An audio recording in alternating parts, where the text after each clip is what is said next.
Without more ado, I invite you to applaud the great Grace.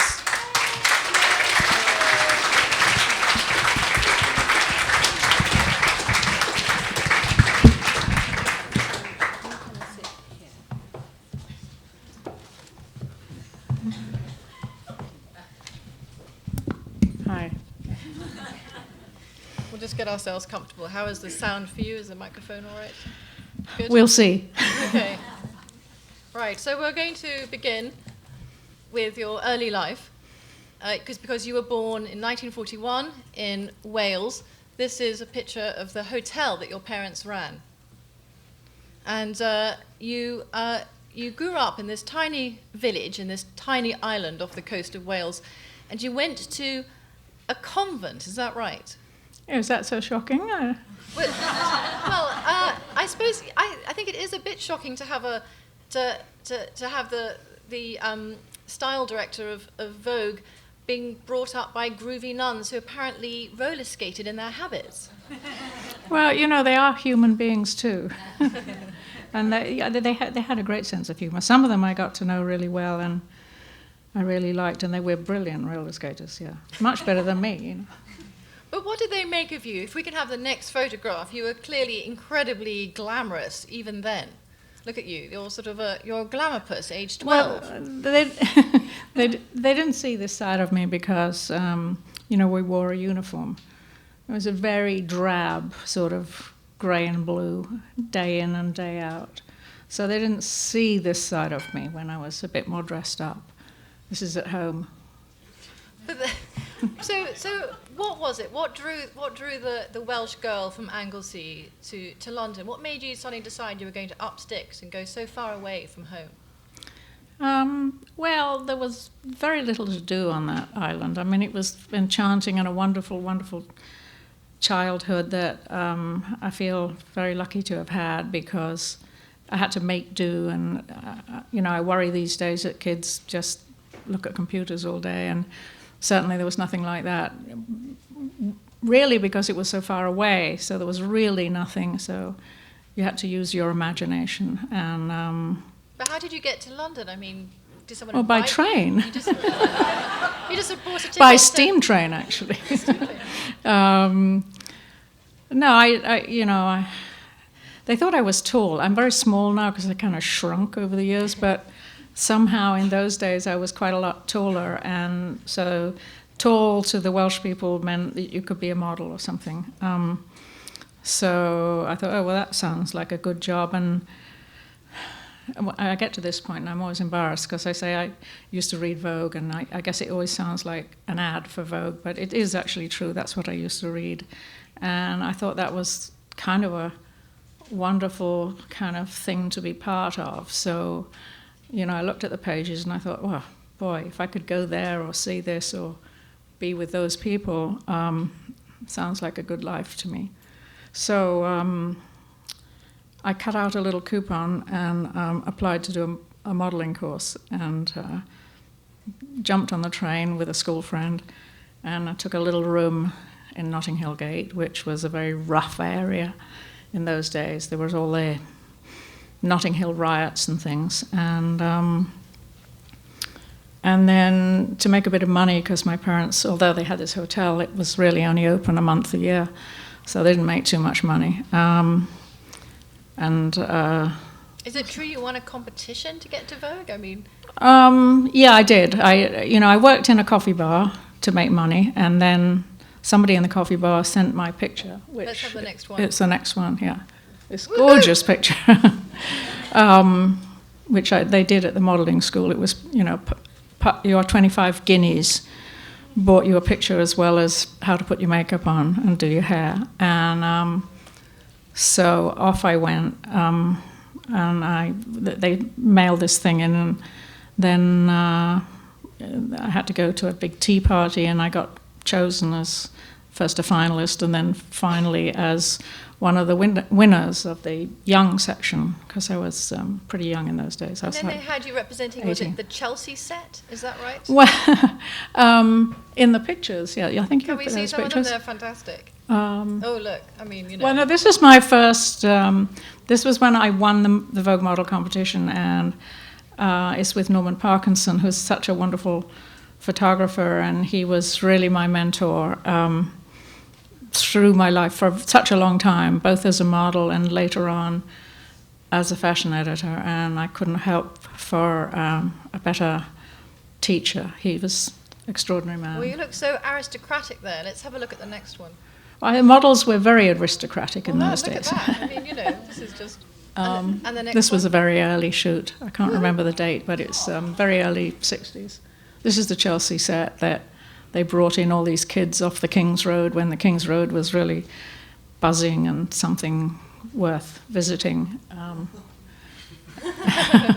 anymore, clearly. Not any. Well, I don't know. I don't go there very often. I went a few months ago, and it's changed a bit.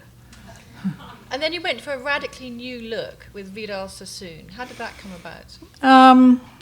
Well, this is after I won the competition and I started working quite regularly, and in those days it was just done in such a different way. Modelling was done in a different way. So basically you went to the hairdresser once a week, and I went to various hairdressers, and I ended up, they were all terrible, and I ended up at Vidal Sassoon when he was just starting, and he thought I had really gorgeous hair. And it's my best quality, actually.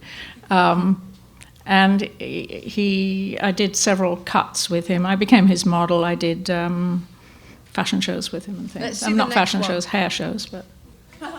And he created the one before is the 5-point cut, which is kind of his famous haircut.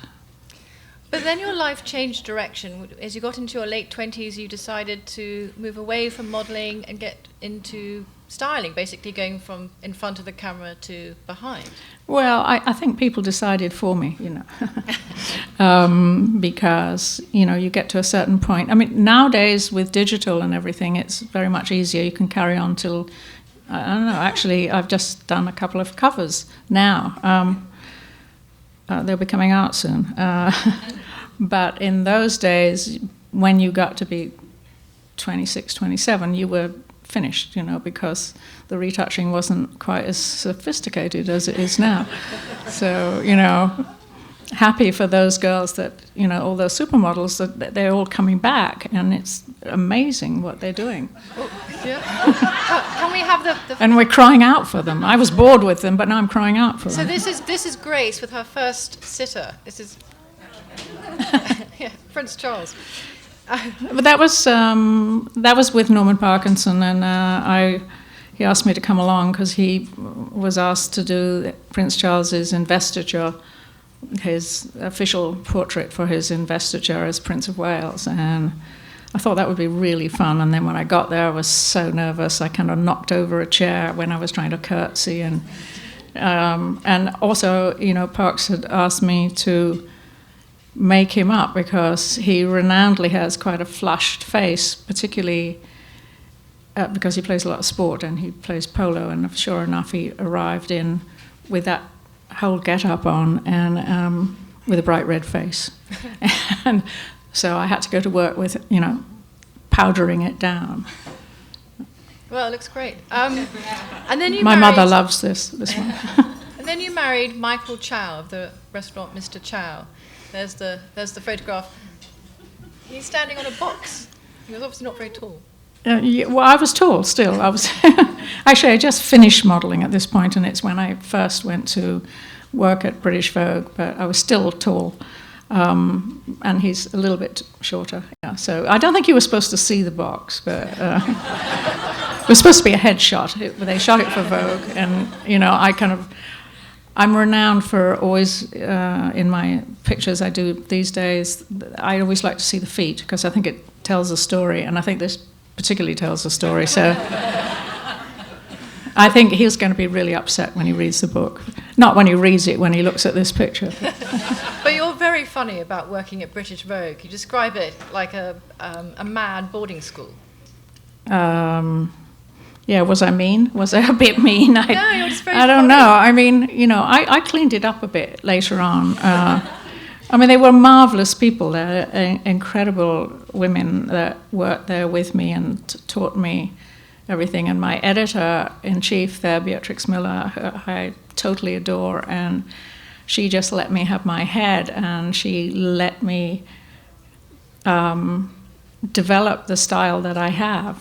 She just let you run with everything you did. She never held you back, and people don't get that chance anymore. But it was a really wonderful 19 years I spent. So. But you tell a story of when Anna Wintour arrived at British Vogue and discovered that the place had gone practically feral, and that when Calvin Klein called to say he wanted to put in 25 ad pages, you couldn't get the business manager to take the phone call because he wanted to go out for lunch. He was on his way out for lunch, but I hate to say it's a very English thing, isn't it?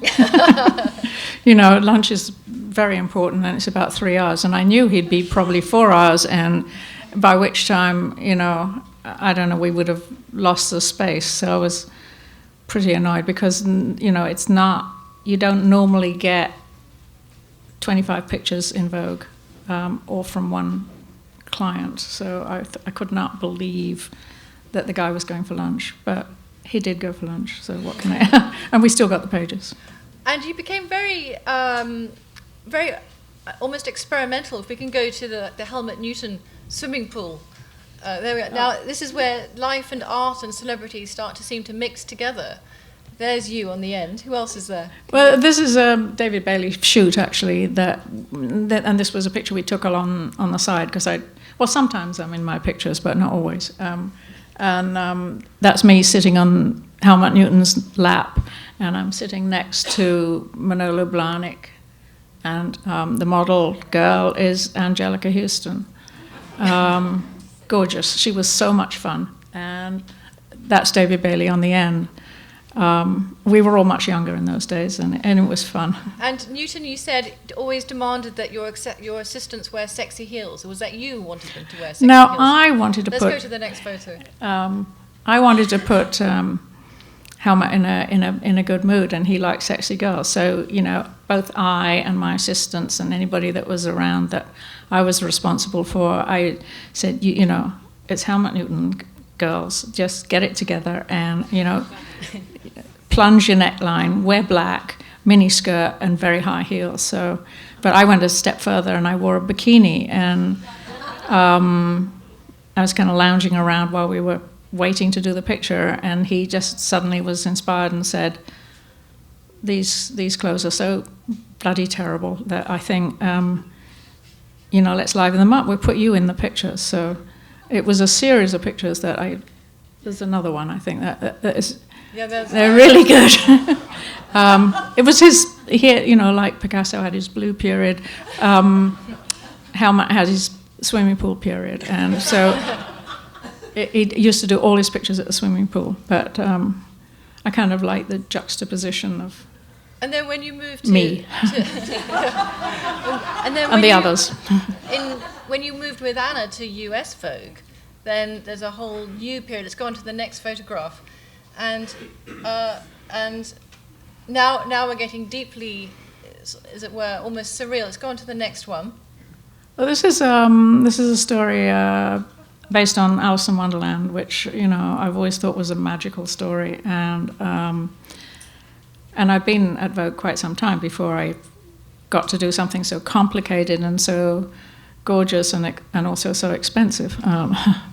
Well, you have everyone there. You had Gautier, you have... Yeah, it was Anna's idea that we would... it was my idea to do Alice in Wonderland, and it was her idea to cast all the designers as characters in Alice in Wonderland, and we had so much time, so fun casting it. Annie Leibovitz did the photographs, and it's probably...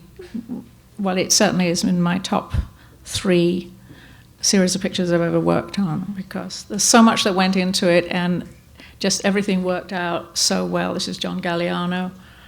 in the good days, you know. Let's go on to the next one.